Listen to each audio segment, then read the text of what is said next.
The Dan Bongino Show.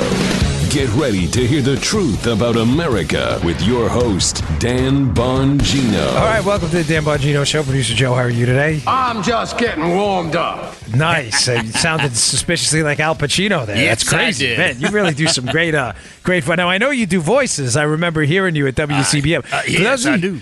For those of you who don't know how I know Joe, I ran an office in Maryland, and Joe still works for a morning show there, one of the bigger shows, WCBM. Mm-hmm. And I wanted to do an interview, and I'm talking to him, and I had listened to that morning news station forever. And I'm like looking around. I'm like, hey, who does that character, the Colonel? Do the Colonel for him. I say, you know, I do that voice, Mr. Bongino. I had no idea it was Joe. I'm like, man, that guy's pretty funny. He's like, what are you talking about? I'm the Colonel. I'm like, you're the Colonel. He does all these voices at CBM. So Joe is Joe, you make me laugh with all that stuff. I did the Colonel in a restaurant one day to whoever I was with. I must have had 4 people come over. Where's the Colonel? Where's the Colonel? They know you from CBM. That, in fact, funny. was the real Al Pacino. The Joe skill. I think that's obvious. Joe has tremendous skills, but apparently not that. I mean, that would be pretty amazing if you pulled that one off. Oh, man. All right, a lot to talk about today. I teased it yesterday in the show. Yeah. I'm going to get to it, but I've got a couple stories to cover on this socialism thing with the Democrats, which I just don't understand. They will not let this disastrous, deadly, torturous, starvation, depravity, sick, tragic idea, was that thorough enough? Socialism go, and it's infuriating. So I'm going to get to that, and then I'm going to get to this other thing, which is going to kind of blow your mind. I promise. Not kind of. It's going to blow your mind. All right, today's show brought to you by our buddy, My Patriot Supply, our buddies at My Patriot Supply. Hey, in case you think my wife hates when I say that. I'm a big hey guy. I'm sorry. I don't mean it disrespectfully. It's a Queens thing. Hey, you got my attention. I do it all the time. I'm not kidding when I tell you I just ordered another case of My Patriot Supply emergency food. I'm not making this up. I don't spin my audience's wheels. I could probably email them and get some freebies if they want to send some. But I order my own stuff. This is how much I believe in this product, My Patriot Supply and our emergency food. It's like my 8th or 10th box. They could probably tell you. Hey, when an emergency strikes, enough with the haze. When an emergency strikes, what's your first impulse? If your answer is to run to the grocery store, you'll likely find chaos and nothing but empty shelves. How do you avoid this? It's simple. You use today to make a plan to prepare. One practical place to start is storing up food in your home. I trust and use My Patriot Supply for my food storage. You can too, so you'll be ready for earthquakes, hurricanes, long-term power outages, and more. Here's a great special that makes it simple. Each person in your household should have a 2-week emergency food supply from My Patriot Supply. I have like 4 or 5 of these, I think, now for each person in my household. I have a bunch of this stuff. These kits are only $75 right now and contain 92 servings of breakfast, lunches, and dinners. Take action. Call 888-411-8926 or go to my special website, preparewithdan.com. That's preparewithdan.com, preparewithdan.com, or call 888-411-8926. The food lasts up to 25 years in storage. Meals come packed in a rugged, slimline tote, only $75. Rest tonight, knowing you're prepared. Go to preparewithdan.com or 888-411-8926. Okay, ladies and gentlemen, the Democrats are having a real issue right now. The Democrat Party's in crisis. And what I find interesting about the Democrat Party being in crisis, I'm trying to get away from calling them the Democratic Party because there's nothing democratic about them anymore, is whenever there's a crisis in the Republican Party, a schism between the Tea Party, you've seen this, Joe, and what I don't know what you'd call it, establishment leadership, it becomes national media news forever. Yeah. Republicans in crisis, Republicans falling apart, Republicans at each other's throats, Republicans. But this crisis in the Democrat Party, although they're covering it lightly, but I'm telling you it's more serious than you know. I actively troll liberal Twitter accounts. I'm on liberal email lists. And the crisis right now is, what do we do about this socialism trend? Now, Democrats are not stupid. Radical liberals, a lot of them are. The Democrat Party, the establishment swamp rat Democrats are not dumb, Joe. There's been a rapprochement, let's say. There's been this agreement for a long time within the Democrat Party that they know socialism is an abysmal, dangerous, deadly economic failure, and it's a human crisis in the making. They know that. You may say, no, they don't, Dan. No, trust me on this. I'm talking about, Joe, the establishment swamp rats in D.C., the Pelosi, the old Harry Reid crowd, the Chuck Schumer crowd. Trust me when I tell you, off the record, they absolutely know socialism will lead to death and destruction. They understand that.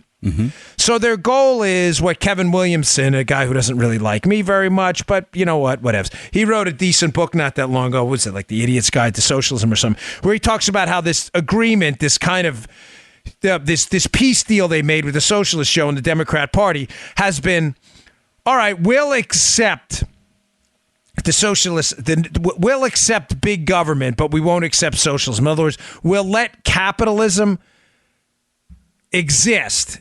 We won't pursue our socialist dreams of a government planned and run economy, but we'll tax it to death. So he calls it in his book the new socialism. In other words, we won't try to confiscate and steal the means of production, steal your land and steal your businesses. We'll just tax and regulate the snot out of them. It's a good book. It's actually written in a kind of funny, sarcastic kind of way often. It's an older book, but it's very good.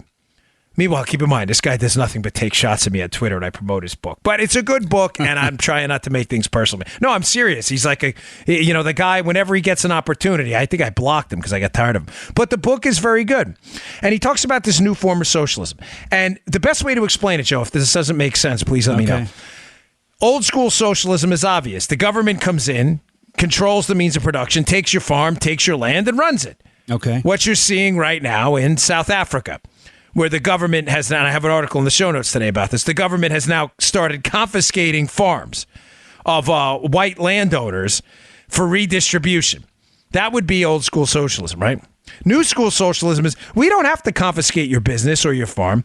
If we tax it, in other words, we get most of the money from it because we're taxing you, and we regulate it to death. In other words, we institute a number of government regulations telling you how you can and can't run it. We have de facto socialism without having to own your business. Now, what's the benefit of that, Joe? The benefit's quite simple when you think it through. I just told you the Democrats, the Pelosi, Schumer crowd, they know socialism's a disaster. If they were to confiscate and control the means of production and support a system that does that, to be more precise, they understand the system would collapse like it has everywhere, like it's going to in South Africa, like it had in Zimbabwe, like it had in the Soviet Union, in China before they tried some attempt at market reforms. And then who gets the blame? Exactly who got the blame in the Soviet Union, the government. So they understand that there's this new socialism out there where we better not confiscate the property and confiscate the businesses outright because we have no capability to run them. So if we do this tax and regulatory scheme where we tax them tax the snot out of them and regulate them to death, we effectively own them anyway. And then if they fail, we get to do what, Joe? Blame it on capitalism. Blame it on the business. Blame it on capitalism. So Williamson covers that in his book, and it's well done. It's really well done. You're seeing now, folks, the difference in this. You're seeing the new socialism versus the old socialism. And I have two articles in the show notes today. One's about Elizabeth Warren. It's a Lewis Woodhill piece in Real Clear Markets, and it's a very good one. Elizabeth Warren is proposing an absolutely outrageous, preposterous, insane idea. Now, Elizabeth Warren, who's never been known for proposing, rational ideas out there. No. But she's proposing to put forth a new position. It's a bill. The bill's not going to get more than 10 votes in the Senate, but still, it speaks to the insanity of the Democrat Party. They understand what's happening in South Africa, the outright confiscation of land, and in Venezuela, the confiscation of businesses is a broken model. So what do? She introduces, I love the flowery names of this crap too, Joe. The Accountable Capitalism Act. Oh, doesn't that sound peachy? The Accountable Capitalism Act. Yeah, that's a good one. She should really call it the Let's Try to Replicate Soviet Union Socialism Act. This thing is total, complete garbage. It would create an Office of U.S. Corporations, and it would give the director some pretty profound powers to basically redistribute capital from America's largest companies into what the progressives think are their more beneficial causes. Now, Matty Iglesias from Vox, who is about as radical a leftist, and I mean a guy who just is a total conspiracy theorist who gets nothing right practically ever. But he always is a source of good humor for the show. Matty Iglesias from Vox covered this new bill, of course, in glowing fashion. Here's a quote from him. It's in the Woodhill piece, by the way. Elizabeth Warren has a big idea that challenges how the Democratic Party thinks about solving the problem of inequality. Instead of advocating for expensive new social programs like free college or health care, she's introducing a bill on Wednesday, the Accountable Capitalism Act, that would redistribute trillions of dollars from rich executives and shareholders to the middle class without costing a dime. Huh. Wow. Without costing a... Joe, what a deal. The middle class going to get all this money and it's not going to cost anyone anything. One, that shows you how really ridiculous the intellectual vacuum goofballs like Matty Iglesias and Vox live in. It's going to think about what he just said. It's going to redistribute hundreds of billions of dollars into programs but it's not going to cost anybody anything. The money fairy exists in the mind of Matty Iglesias and Vox because they're idiots. These are not intelligent people. They may pretend they're intelligent, but these are ridiculous. This is garbage. Now, read the piece because Woodhill covers exactly what would happen on this. Once allocation of capital within a company is determined by the United States Office of U.S. Corporations and its director, rather than the shareholders that actually own the company and the board, Woodhill does a calculation that he believes it would wipe out approximately a small sliver of U.S. companies, Joe. It would wipe out 45%, just a tad. Yeah, he believes it would wipe out up to 13.5, not 3.5, not 1.35, $13.5 trillion in value of the largest U.S. companies. Based strictly on the fact that these companies would now not be able to allocate their capital towards value-adding activities, whatever it may be, employee compensation, capital investment, dividend distribution to shareholders of the company, investment in other companies. Remember, capital can only be allocated a few ways, right? If a company makes money, Bongino Inc., whatever it is, it can consume it, invest it, or spend it. Right. I can consume it on my own, basically spend it, give it out as dividends if I'm a publicly traded company. I can consume it on, whatever, however I decide. If I want to pay back my shareholders, bump up my stock price. If I want to, if I don't have any good investments within the company or other companies, fine. That's what you can do. You can invest it. You can invest it in other companies. So you can consume it, invest it, or you can spend it. Meaning you can spend it on capital. You can spend it on capital producing projects. You could spend it on, new T-shirt lines and whatever. You can invest in your companies, get better equipment, buy new computers.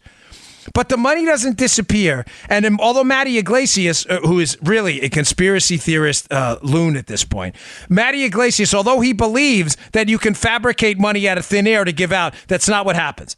You can invest it in, you can consume it by taking that money, taking it in, and basically having the company, which is owned by the shareholders, take it back. Pension funds, middle class folks, even wealthy folks who own stock. You can invest it in other companies. You could take your money and say, well, we don't have any projects right now, but I think Joe's company, we can invest in them right now. Mm-hmm. Or you can spend it. You can spend it on building your own business, getting new factories, new equipment, whatever it may be for growth in the future. The fourth option is not give it to the government and give control of it to have the U.S. government allocated towards their big government wants and needs. This is nothing but a sop for Elizabeth Warren to liberal voters out there for her 2020 presidential run to try to make pretend she's to the left of Bernie Sanders. That's absolutely what this is. I'm on a new green tea craze these days.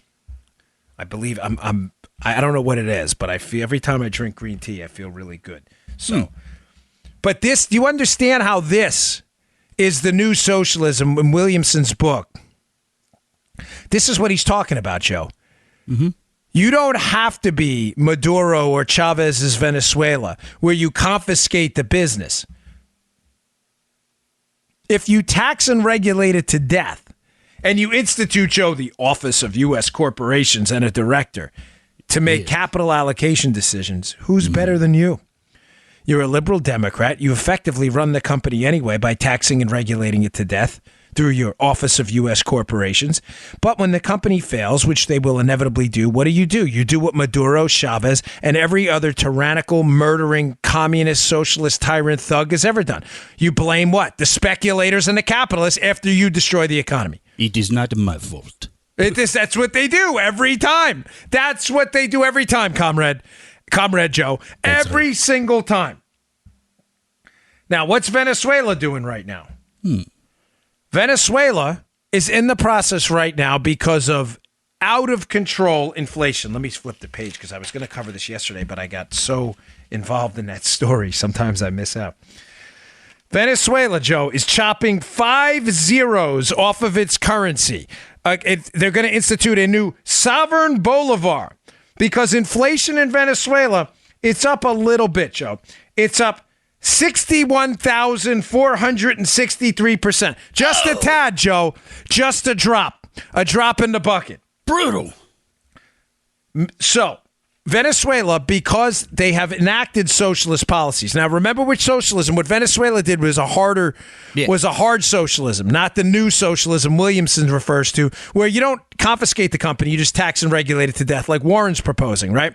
Mm-hmm. Venezuela actually went in and said, no, this is now our business. Here's how this is going to roll, right? They took over a lot of the oil businesses, some grocery chains. They actually instituted a hard form of socialism. Well, what happens, folks? The same thing that happens every time. Socialists don't have the expertise to run a business. That's why they work in government, not in the business world. These people are stupid. Not only are they stupid, they're power hungry and dangerous. So they come in and they bankrupt these businesses. When they bankrupt these businesses, what happens? The government has to then provide more money to people to go out there because you work for the government in a socialist economy. So the government has to institute payment schemes to the people in form of government salaries, government jobs, government stipends. Well, what eventually happens? Joe, where do you think the money in a capitalist economy, in a free economy, the money to support these programs comes from? Businesses, right? Yes, that is right. This is right. So the citizenry, through successful businesses, this is kind of, I'm going back to kind of the peace deal the Democrats made a little while ago. I'm not talking about the radical Democrats. Again, I'm talking about the swamp rats. The peace deal they made is we'll let capitalism exist because capitalism is ultimately going to fund this. It's going to fund our stream of welfare programs we want. Right? So if you institute hard socialism where there is no capitalism and the government takes over the business, what happens to the business? They run the business into the ground. The business is done. They don't have the expertise or the skill. Venezuela was once one of the richest countries in South America. It is now, they're eating pigeons because the government took over the businesses and the government doesn't have the skills to run the businesses, who now are not running effective businesses, which means they're not paying taxes, which means the social programs that the socialists want to institute are not financed. So what happens next? What happens next is, Joe, the government, which has a monopoly over the printing press, does what? The printing press starts running 24 hours a day to print new money for the government to give to people through the form of social welfare programs and other socialist dreams, free this, free that. You may say, okay, problem solved. Yeah. Government gets to print new money. Well, what happens when you print more money and it's not backed by any added value in the economy? Well, more money is chasing the same amount of goods, but. Unlike capitalism, where inflation's still a problem, what makes it even worse in socialism and why inflation is 61,000, just so I'm getting this right, 463% in Venezuela right now, is unlike in capitalism, Joe, where the United States still prints money through quantitative easing, what we were doing. Believe me, we're not free of this either. At least the United States, through this peace deal the Democrats have made with the swamp, that, all right, we'll let capitalism exist. We're just going to tax and regulate it to death. At least the economy is still growing and producing more products. Maybe not at the rate we'd want it to, especially under the Obama years, but it is still growing, which keeps inflation in check somewhat. When you're Venezuela, Joe, and you're printing the snot out of money, and that money is not only chasing the same amount of goods, but less goods. Now what happens? The price you fetch for those goods is through the roof. Folks, is a very simple way to explain this. If there are 5 computers in an economy and $10, right? the maximum amount of money those computers could fetch in that closed economy, which a lot of these socialist economies are due to capital controls, the maximum amount of money it could command, at what, $2 per computer. It's a simple example, but roll with it because the simplicity does not refute the premise of it. Okay. There's $10 in an economy circulating around. If there's only 5 computers, the maximum amount would be $2. Mm-hmm. Remember, this is a socialist system. It's not a price system. Okay. In a price system, the maximum amount, if there's $10 in an economy, that one computer could fetch would be what? $10, because one computer might be really, really good, and they price it, and the other 4 may suck. But that's not the way socialism works. Socialism is all about redistribution and equality and misery and poverty. From each according to their abilities, to each according to their needs. That is the very essence of socialism. But do you get it? How the computer in the United States could fetch each computer could fetch $10. In a redistribution system, it's $2 each. So what happens when you print a boatload of money in a socialist system? Right? Say you print. All right, we need all this money to pay off all these social programs. Say they print $100 more. So now you have $110. Mm-hmm. Now, all of a sudden, each computer can command a whole lot more money. The problem is there's only 5 computers. There's still only 5 computers, if not less. Because maybe one gets given to a connected oligarch. Do you get where I'm going with this? Mm-hmm. There's more and more and more paper money, Joe, chasing the same and fewer amount of products, meaning the prices go up and up and up and up and up and up and up. First, we wanted $2, then $10, and $20, and $50, and $100. That's how you get hyperinflation. It's a monetary phenomenon. Folks, this is important because liberals don't seem to get this. They seem to think money can be fabricated by some kind of a money fairy. That, like Matty Iglesias, you see him right. Oh, look at this. We can give away all this free stuff, and it's not going to cost anybody anything. Well, dude, are you sane? Are you even a rational human being? So in order to counter, Joe, the massive price increases in Venezuela from the inflation, because they're printing money, but they're not making any more goods. Mm-hmm. So more money is chasing fewer goods, which leads to price increases. What did the government say? Again, instead of letting economic freedom figure it out, the government said, I got an idea. We are going to raise the minimum wage 6,000%, demanding companies to pay more. Gosh. Folks, the stupid, I know the stupid is heavy here, but this is for your socialist friends who don't understand basic economics. I'm talking about second grade level economics here. Joe, problem solved. Inflation's rampant. Everything's expensive, so we'll just order companies to pay more. What's ironic is they do that as they institute a nationwide price control system and a tax hike on the same companies. So let's just be straight about what's going on in Venezuela here. To show, again, my whole point is to show you why far left radicals like Elizabeth Warren are still extremely troublesome when it comes to ideology, right? Mm-hmm. But why they understand that the new socialism in their mind is far superior to the old socialism. Because the old socialism is for complete imbeciles. Print a lot of money, take over the companies that produce the goods. They have no expertise to produce the goods, so less goods are produced. More money is now chasing fewer goods. The cost of those goods, therefore, goes through the roof because people need more money to buy those goods because there's less goods and more money. Government comes in, tries to solve the problem, says, well, just go ahead and pay people more. Minimum wage up 6,000%. The companies go, we can't afford to pay people more. We don't have any money as is. The price keeps going up. The government comes in and goes, that's fine. We'll take your company over too. And we'll institute a price control to prevent other companies from charging your employees high prices for the goods. Companies cannot make any money. More companies go under. The government comes in and takes them over too. And then what happens? People don't want to work because the companies are losing money. These are people who've invested in these companies. These are small businesses, large businesses. These companies, the employees don't want to work because they're not getting paid anymore. Then what happens? Then comes the force.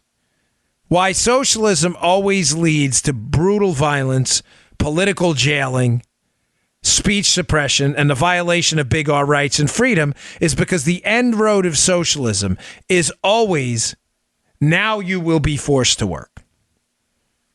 Look at the Great Famine in China. You look at the gulags in the Soviet Union. You will work. If you don't work, we will kill you, or we will jail you, or we will starve you.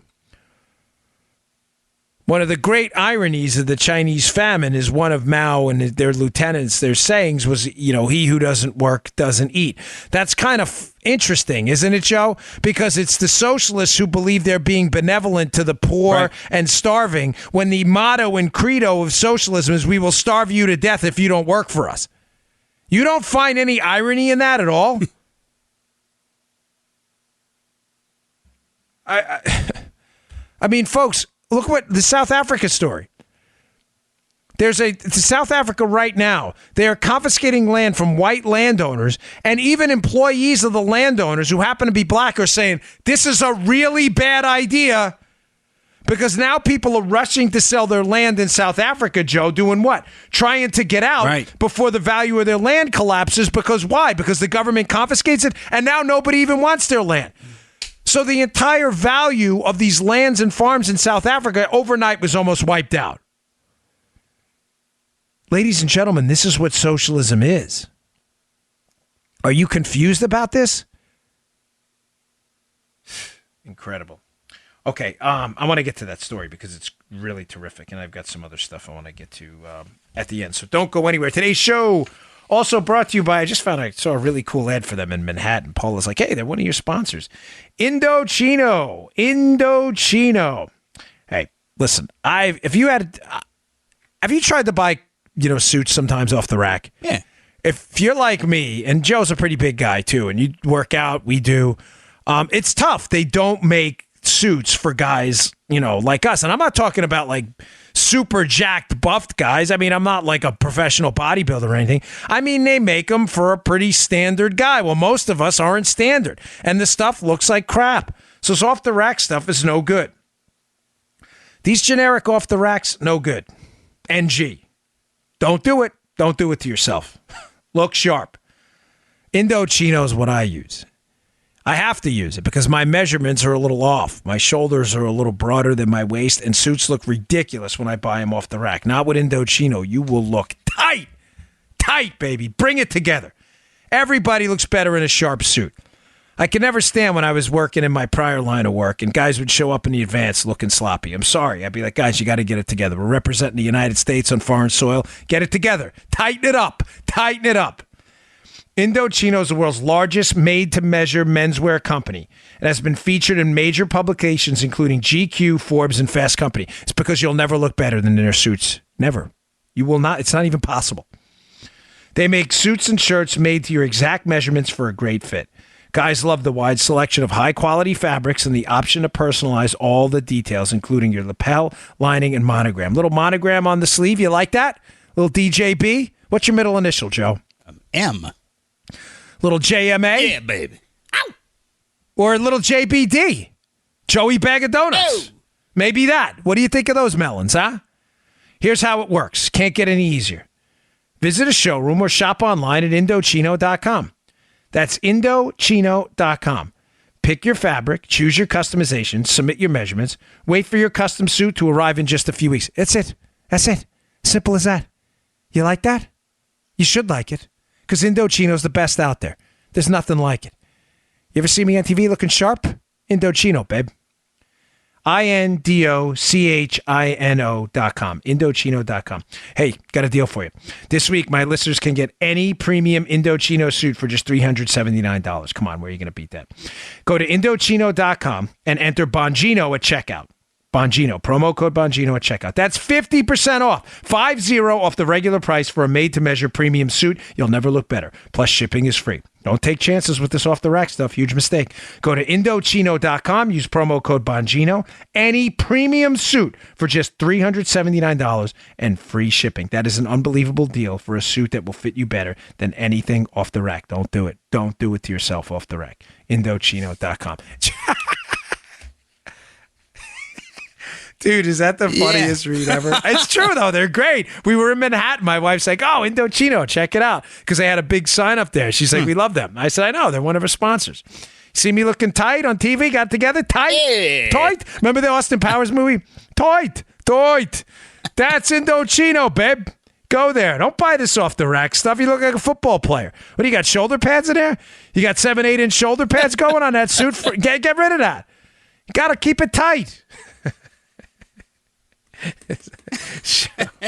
Yeah. It's good. You won't regret it. Take a picture. Send them over. Send me a tweet. Your Indochino suit. You're going to look incredible. All right.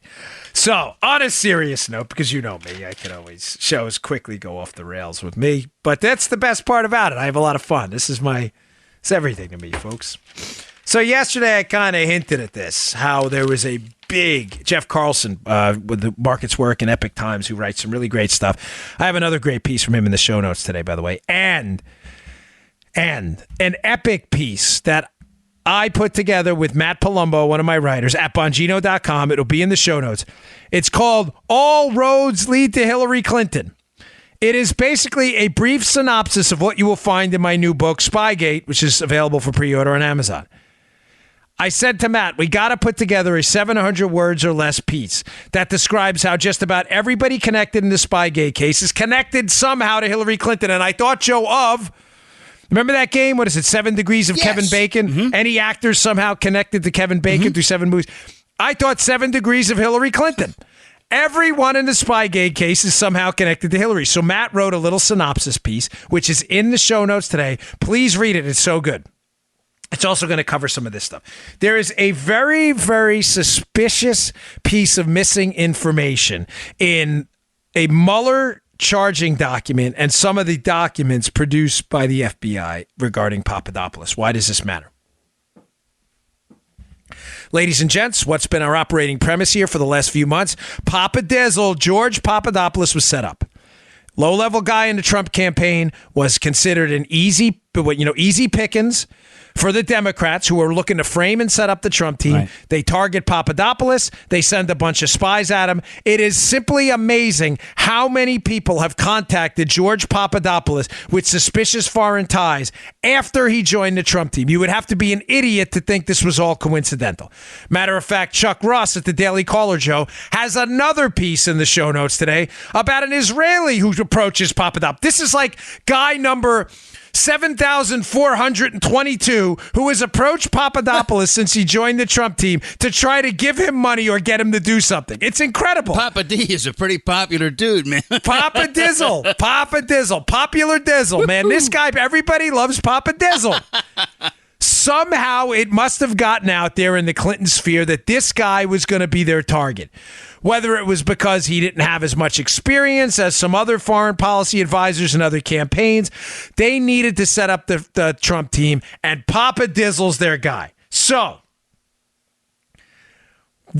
whereas all roads seem to lead to Hillary, a lot of those roads before the exit ramp have exits before it ends that exit at another guy as well. I guess there's a confusing way to say it. All roads lead to Hillary. The halfway point in those roads lead to a Russian.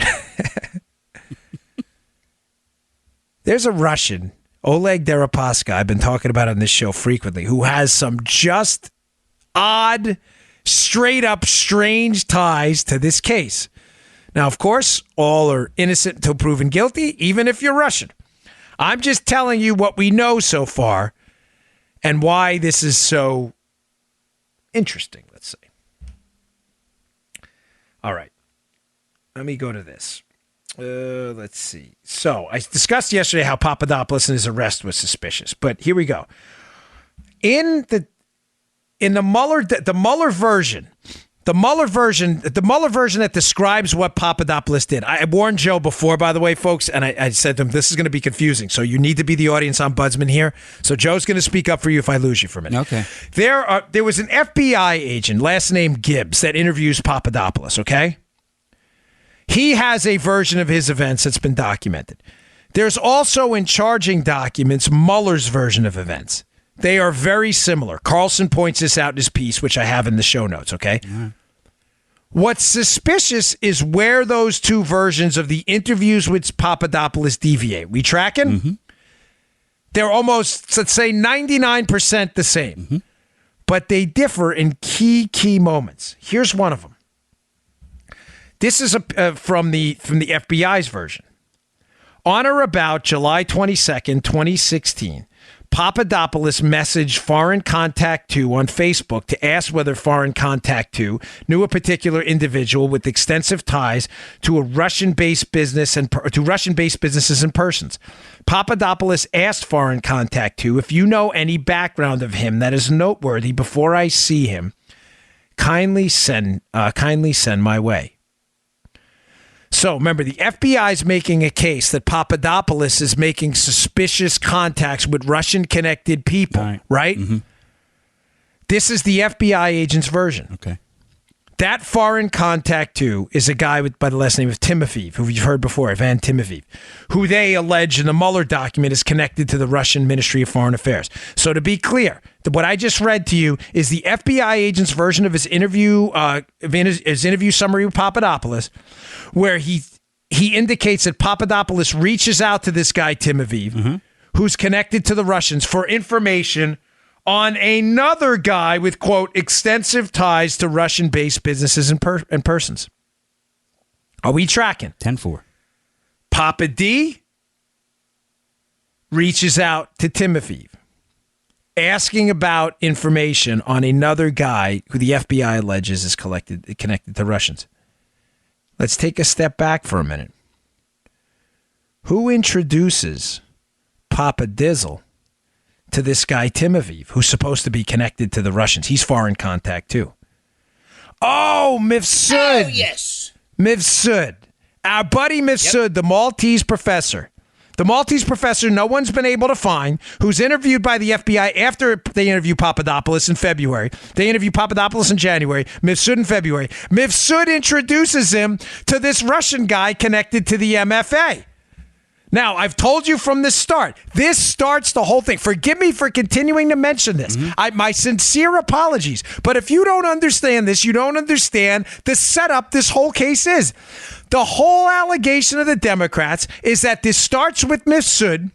Mifsud meets Papadopoulos after he joins the Trump team. Mifsud says, hey, the Russians have dirt on Hillary. And that starts the whole thing, according to Democrats. Papadopoulos then worked with the Trump team to get that information and skew the election.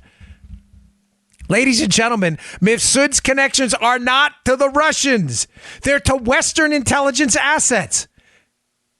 Now, you may say, well, I don't get it, Dan. If his connections are to Western intelligence and not to Russian intelligence assets, why make the connection to Timofeyev? Because that's what they need to make it appear that Papadopoulos is colluding with the Russians. Now, why is any of this suspicious? Because Mueller leaves that out. Really? He leaves the whole Timofeyev thing in there. Why? Why does he leave it out?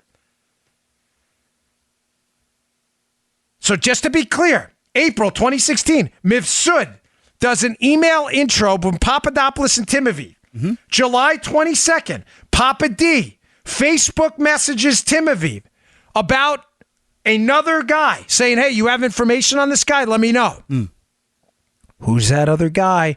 Follow the white rabbit. Who's that other guy? That other guy, according to Papadopoulos' wife, who would know, is Sergei Milian. Now, some of you maybe have alarm bells going off. Many of you probably don't.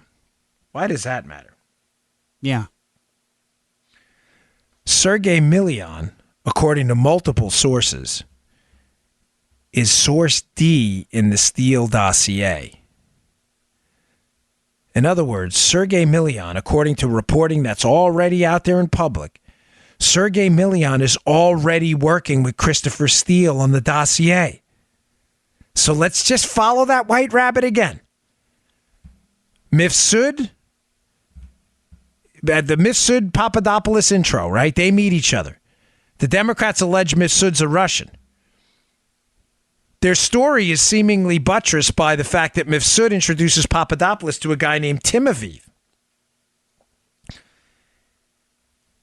In an email, a Facebook message where Papadopoulos asks Timofeyev if he knows this other guy, Sergei Milian, Mueller suspiciously leaves that out on his stuff. He leaves the whole conversation about Timofeyev and Milian out. Why? Milian is connected to Steele. He's a source. He's the source of the Golden Shower story. Milian is working, according to all kinds of reporting out there, is working with Christopher Steele. Why leave that out? Is there a connection here between Milian, Steele, Timofeyev, and Mifsud? Now, what we cover in our piece at Bongino.com, and I'd really like you to read. This is important. In June of 2016, I'll go through this again, but this is critical to breaking this scandal wide open. In June of 2016, Milian is at a conference at the St. Petersburg International Economic Forum. Who's at the same conference? Oleg Deripaska. 2 days later, Steele writes his memo that cites source D, Milian, as and talks about an intermediary. What am I suggesting to you? Oleg Deripaska, who is a Russian oligarch with deep ties to Vladimir Putin, they've had some falling outs, but has some ties to and definitely has ties to the Russian business community. Was Deripaska the source, Joe?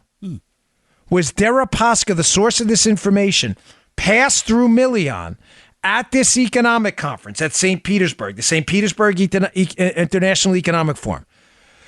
Does Deripaska pass this information off to Milian? Milian passed it off to Steele in June. A couple months prior, he meets Mifsud. Papadopoulos meets Mifsud.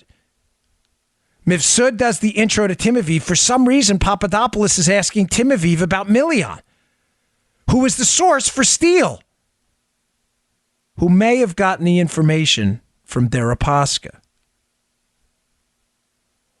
Why is Mueller's team always leaving out information that relates to Deripaska? Remember, Deripaska has very deep business ties with who? Paul Manafort. But Deripaska's name, Joe, appears nowhere in the Manafort indictment. None. Odd in a Russian collusion case for Bob Mueller, that's his premise, that he goes and arrests Mueller, has him arrested and prosecuted. It's going on right now. That he has him arrested and prosecuted, and yet the biggest Russian influence in his business, Oleg Deripaska, who Manafort's work, is left out. Why is this Timofeyev-Milian connection when we suspect Milian may be connected to Deripaska too, Joe? Mm-hmm. Why is that Facebook message only in the FBI agent's writings, not in Mueller's? Why is that left out too? Oh, Mueller worked with Deripaska. Oh, is that right? Now, if you listened to the show last week, you know that Mueller in 2009 is the FBI director. The Hill reports that Mueller and Deripaska, that Mueller's FBI reached out to Deripaska for help in a case. For help in getting back Bob Levinson from Iran. Do they have history with Deripaska? Was Deripaska providing information, a Russian? Remember, Joe, the whole case alleges that Trump was colluding with the Russians. Right.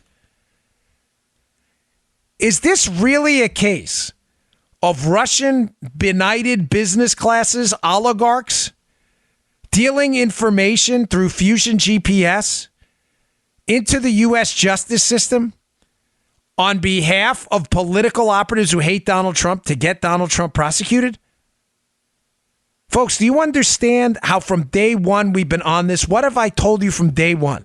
The Mueller scheme, this entire witch hunt, is an incredibly sophisticated effort to cover up the real scandal here.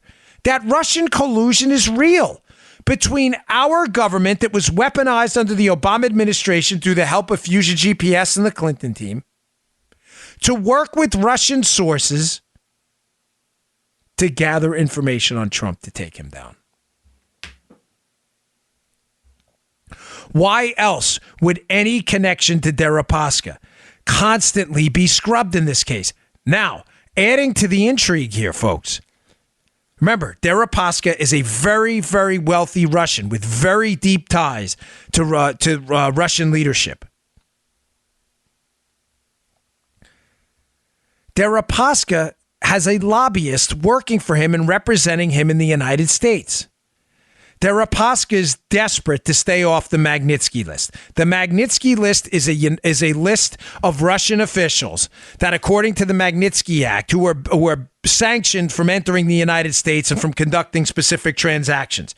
If you're on the Magnitsky list and you're an international businessman, you're finished. Deripaska is an aluminum magnate. He's worth a tremendous amount of money. He needs international cooperation in his business. He is desperate to stay off this list. Deripaska hires a U.S. lobbyist, assuming to represent him and keep him off that list, amongst other things, Adam Waldman. Ladies and gentlemen, that same lobbyist is in some way representing Christopher Steele. How do we know that? Because that same lobbyist is in text messages we've already seen texting Democrat Senator Mark Warner saying, hey, man, Chris really wants to talk. Talking about Steele. Christopher Steele is in text messages to Bruce Orr at the Justice Department lobbying Chris Steele, lobbying on behalf of Deripaska. Are you seeing the big picture here? Mm-hmm. Let me lay it out very simply. Mm-hmm. There is a Russian collusion scandal between Democrats and Russians, potentially Deripaska. Deripaska may have been playing both sides. He wanted to obviously stay off the Magnitsky list. There may have been an information exchange there. I brought up that convoluted web of Milian, Timoviv, and Mifsud to show you that every time Deripaska creeps up in this case, there's some effort by Mueller to shut it down. Yeah. He doesn't include him in the Manafort indictment. The guy was doing millions of dollars of business with Deripaska. I thought this was a Russian case. Mueller doesn't include it? If you listen to yesterday's show, the texts come out about Oconus Lors, outside the continental United States, spies. That's what Oconus Lors are, between Stroke and Page. The texts come out on July 27th. Everybody rushes to the airport to arrest Papadopoulos on a probable cause warrant. Right away. Why the effort to shut this low-level guy down? Why does the FBI talk about an email from Timoviv? A Facebook message from Papadopoulos to Timoviv about Milian, who we now think may be connected to Deripaska. Another connection to Deripaska goes away, but Mueller doesn't mention that. I thought this was a Russian collusion case, right? Mm-hmm. Why is Mueller light on that? Why does Mueller go very light on that specific connection if this is a Russian collusion case? Was Milian talking to Deripaska? Did they meet at this conference? Read my piece, the Bongino.com. It's clear as day. Milian's at the same conference as Deripaska. We know that. He had pictures up on social media there. A couple days after the conference, Steele writes his memo about information negative about Trump. The information comes from Source D. Milian, according to multiple reports, is Source D. Did he get the information from Deripaska? And why does that not appear? Is Mueller not interested in this at all? Now, listen, as I've repeatedly said, if Mueller figures this all out and he's playing us all for fools and he takes down an entire collusion web of Democrats and the Russians, nice job, Bobby M. Unfortunately, there is zero evidence any of that is true. Zero. Now, I got another angle on this. You think the story's weird? It gets even weirder. This is family friendly, but I'm going to try to clean this part up because it's a little strange. We're still with you. But that you sure? Yeah, that part. That made sense to you? Yeah, that part made sense. Yeah, we're good. I'm going to go over it again in a second because it'll tie into this last part, which is really going to scramble your eggs. Okie dokes. All right. But I got to get this in because we have to pay for the show, and I appreciate the sponsors. They keep the show free for you, especially a great company like Brickhouse Nutrition. Hey, I've been seeing a lot of this on Twitter. A lot of you take Brickhouse now that they are advertising with other conservative podcast hosts as well. A couple of people are like, yeah, I heard that on the Bongino show, so thank you for doing that. I was Brickhouse's original show, and I'm proud of that because their products are simply fantastic. Today I want to talk about Field of Greens. Field of Greens is a fantastic product. We all know we should be eating more fruits and vegetables. Everybody knows that. Your mental health, your physical health. You just want to be more put together. I notice my skin, your nails, your hair, all that stuff looks better when I eat better. I mean, this is just common sense, but especially when I consume voluminous amounts of fruits and vegetables. Now, a lot of us don't have the time. I'm in travel mode today. Some of you can see me on the 5 later on today. Bit of a road show. I will be guest hosting the 5. On that road show, I take Field of Greens with me. I take it in a plastic bag. It is ground up, real, wholesome food. This isn't garbage. This isn't extract. It's not some, look, it's going to solve all your problems pill. No. Whenever you hear that stuff, throw it out. This is real, wholesome, pure food. This is great stuff. Blueberries, kale, all the kinds of stuff you should be consuming, but sometimes you don't have the time. You got to go out and buy it. You got to wash it off. You got to clean it. They ground up this real food. They get the water out, and you get a great tasting powder, fruit and vegetable powder. You throw it in green tea, throw it in juice. My daughter puts it in orange juice. Look better, feel better. Everyone knows the key to good health is tons of fruits and vegetables. This is multiple servings of fruits and vegetables in one scoop. Take it twice a day. You'll never feel better. I love this stuff. I swear by it. I begged them to produce it. When they did, I said, Miles, please by the way, Miles, I need some more foundation if you're listening. But my Field of Greens, it is a staple of my diet, and I've never felt better since I've been on it. Go give it a shot, please. BrickhouseNutrition.com/Dan. That's BrickhouseNutrition.com/Dan. Pick up a jar of Field of Greens today. Give it to yourself, your kids. You're going to love it. It is absolutely terrific, and it tastes great. It's your fruit and vegetable insurance for a long, healthy, quality life. Go check it out, BrickhouseNutrition.com/Dan. Pick up Field of Greens. So, adding another layer of just like WTH. What the heck? Story from Drudge came out yesterday. There's a woman who is a Russian, this is a quote, I'm not making this up. This is from the AP, a Russian self-styled sex guru. I'm not going to go into too much detail on that, but she's an employee in that field, let's say. Oh, righty then. Trying to keep it family friendly. Most of you adults can figure it out, okay? She's an employee in that arena, in that space, okay? She was arrested in a foreign country in a jail. Now, she came out months ago saying that she had some tapes or some evidence of Russian collusion and that she was willing to, you may have heard the story, that she was willing to come out with it and then that someone would help her get out of jail, that she would put these tapes out there. Something interesting happened. They reached out to her again. It's been a little while since they've heard from her and said, "Hey, you supposedly have these tapes of Russian collusion. All it was on CNN and everything." Mm-hmm. Her name is last name Vasukovich. Sorry if I'm saying that wrong. Vasukovich. Joe, quoting here from the AP story, told the Associated Press that she had turned over all audio recordings to Russian oligarch Oleg Deripaska. No. Whose conversations about election interference she claimed to have taped. Dude, I am not making this up. This is now you see why I swore I'd never write another book after my third book. Now you see why I had to do this. This is the craziest story in political history, except for the fact that it actually happened. So a employee of the carnal arts, I don't know how else to say that. Is that PC enough? There you go. Yeah. An employee in the field of carnal arts who is in prison in a foreign country for carnal arts work says, hey, I know Deripaska, and I have tapes that can prove Russian collusion. She was all over the news. She says, I'll help you solve this case if the United States can help get me out of jail. This is months ago.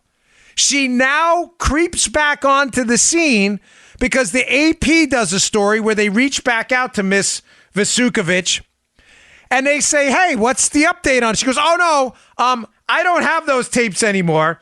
I gave them to Deripaska and I'll be making no further comments. Thank you. Here, it goes on. She has said that she provided, quote, escort services to Mr. Deripaska, who is close to Russian President Vladimir Putin and who has links to Paul Manafort, Trump's former campaign manager, now being tried in the United States on money laundering and other charges. Hey, wait, one more. It gets better. Speaking to an AP reporter in the courtroom in Pattaya, Vasukovich said she had promised Deripaska she would no longer speak on the matter and that he had promised her something in return for not making the evidence public. Oh, really? Wow. He had promised her something in return for not making the evidence public. Again, these are allegations. I'm just saying, folks, where there's smoke, there's fire lately. How much evidence is it going to take to show to you this was an elaborate setup by the Democrats scheming with the Russians to smoke you up to get you to believe Trump was colluding with the Russians when, in fact, it was them doing it the whole time? Oh, there's more. Yeah. Just in case. Yeah. Just in case you think, all right, I'm still not getting the Milian angle. I keep telling you, everyone that approaches Papadopoulos, Papa Dizzle's the key. Mm-hmm. Papa D is the key. I'm going to put that on a T-shirt of it. Oh, by the way, if you want to buy Felonious Mopri and the other T-shirts at Bongino.com, we're swapping them out for new stuff. I got surprise new stuff. So if you want to get any of the T-shirts up at Bongino.com, go buy them now because we're swapping them out for new stuff. Pretty soon, we should do a Papa D is the key. I'll keep George out of it. But we got some good ones coming. But if you want to get any of the old ones, pick them up now. But Papa D is the key. They see Papadopoulos on the Trump campaign as a weak, as an entry point. I don't mean weak personally. I don't know him. I've never met the guy. But they see him as inexperienced enough that they can dupe this guy and set him up to take the fall in this Russian thing. Everybody who approaches the Trump team approaches Papadopoulos. Now, they also approach Carter Page and others, but Papadopoulos is the entry vehicle. This is from another Chuck Ross piece. Sergei Milian, an alleged source for the infamous Steele dossier, unsolicitedly contacts Papadopoulos on July 22nd, 2016, requesting a meeting with Papadopoulos. The pair met several times during the 2016 election campaign. Papadopoulos' wife, Simona Mangiante, told the Daily Caller that Milian offered Papadopoulos a $30,000 per month contract on behalf of a Russian energy company.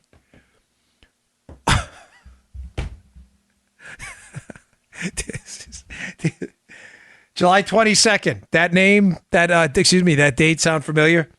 Yeah, that's the exact same date, by the way. That's the exact same date of the Facebook message.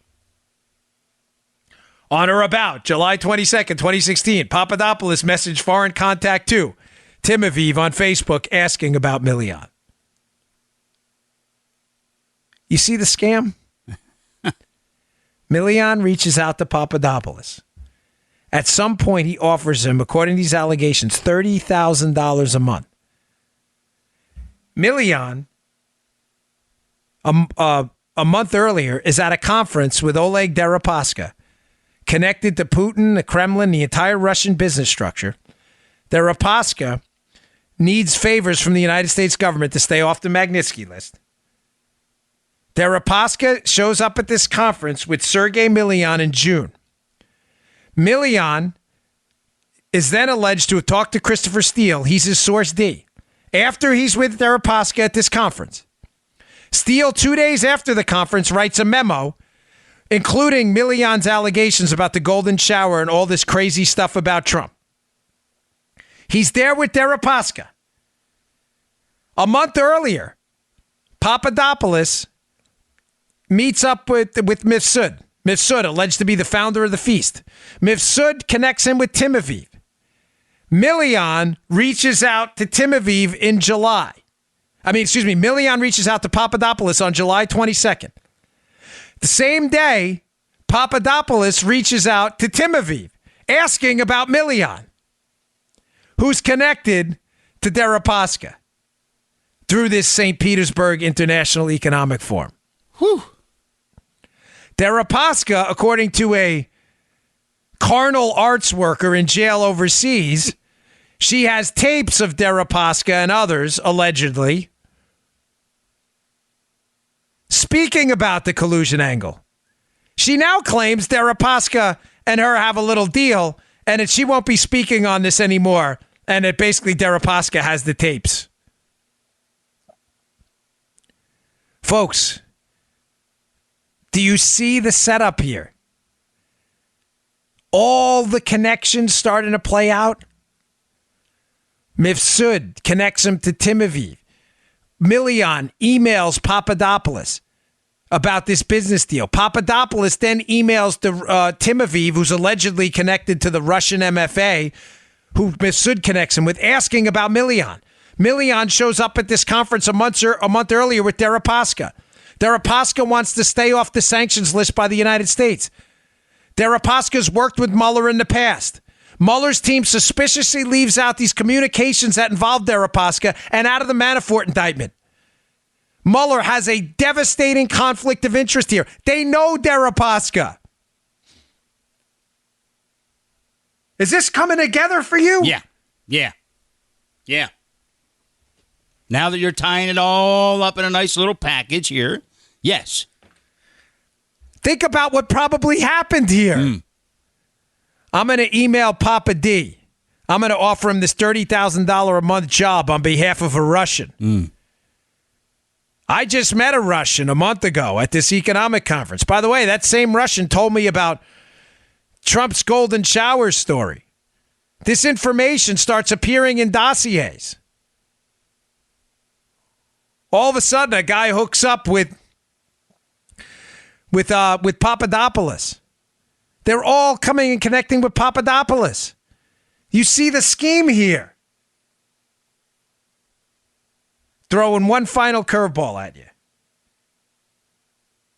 The July Papadopoulos Facebook message, where he reaches out to foreign contact to Timofeev, asking about Milian. Milian, who's contacted him before, unsolicited. And who was at this conference with Deripaska, right? The same day, Papa D Facebook messaged Timofeev about Milian. The Australians report to our State Department about the Downer meeting with Papadopoulos.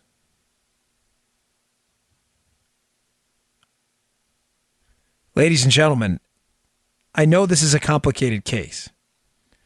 I know we're going over a bit. I'm just going to take one more minute to tie this up. These people are clearly trying to set up Papadopoulos. What they're doing is they're setting up multiple layers of people to insulate who the people literally working for either political operatives in the United States or friendlies are. In order to do that, they're introducing him one by one to more and more people who are emailing him unsolicited to disconnect the information from the original source.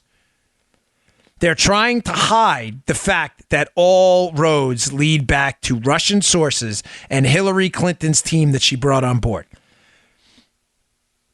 Deripaska, information to Milian. Milian reaches out to Papadopoulos. Mifsud reaches out to Papadopoulos, connects him with Timofeev. Timofeev is connected to Milian. Papadopoulos asks him about Milian. All this is left out to hide the source of the information from being Russians and Hillary in the first place. This thing absolutely stinks to the heavens. All right, folks, that's a lot of information for one day. I hope you hung in there. I hope that made sense. That's all I'm trying to get at, is all roads lead back to Russian-connected sources that were unquestionably working with the Clintons, and those same sources were working with Fusion GPS to keep those Russians off a sanctions list at the same time. And the effort to reach out to Papadopoulos and separate everyone away, introduce him to this guy, and I'll introduce you to that guy, and I'll introduce you to that guy, and then he's asking about another guy. This is all an effort to layer the sources to keep the original source of the information out of the public eye. Ooh, that was a lot. All right, folks, I appreciate you tuning in. Please subscribe to the show on iTunes. It's free. iTunes, what do you got? iHeart, Spotify, SoundCloud. It's all out there. You can also listen on my website, Bongino.com. The subscriptions are free, but they help us move up the charts. It means a lot to us. We've been in like the top 50 and top 20 or so for the last few weeks. We really appreciate that. Thanks a lot. I will see you all tomorrow. You just heard The Dan Bongino Show. Get more of Dan online anytime at conservativereview.com. You can also get Dan's podcasts on iTunes or SoundCloud. And follow Dan on Twitter 24/7 at DBongino.